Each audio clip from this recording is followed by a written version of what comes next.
రైతు రుణమాఫీ అమలుపై రేవంత్ కి కేటీఆర్ మరో సవాల్. ఓట్లు దేవుళ్లపై కాదు భార్యా పిల్లలపై ఒట్టు పెట్టాలన్నారు కేటీఆర్. అసెంబ్లీ ఎన్నికలకు ముందు మోసం పార్ట్ 1 విడుదలైందని, ఎంపీ ఎన్నికల వేళ మోసం పార్ట్ 2 విడుదలైందన్నారు కేటీఆర్.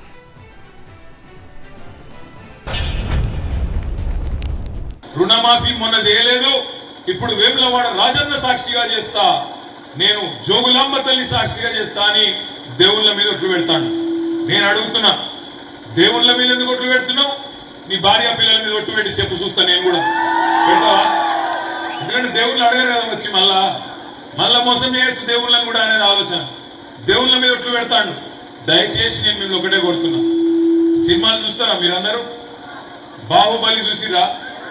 పార్ట్ 1 పార్ట్ 2 రెండు చూసిరా? ఇది కూడా గంతే రేవంత్ రెడ్డి కథ. మోసం పార్ట్ 1 ఏమో అసెంబ్లీ ఎలక్షన్ ముందు చూపెట్టిండు, అరిచేతుల వైకుంఠం చూపెట్టిండు. డిసెంబర్ 9కి అయిపోతుంది, 100 రోజుల్లో ఒడిచిపోతుంది అని అప్పుడే ఓట్లు వేయించుకున్నాడు. ఇప్పుడు మళ్ళా మోసం పార్ట్ 2, పార్లమెంట్ ఎలక్షన్ల కోసం రెండవ పార్ట్. ఇప్పుడేం చెప్తాడు? 15 ఆగస్టు రుణమాఫీ చెప్తా, నన్ను నమ్ముండ్రి, దండం పెడతా.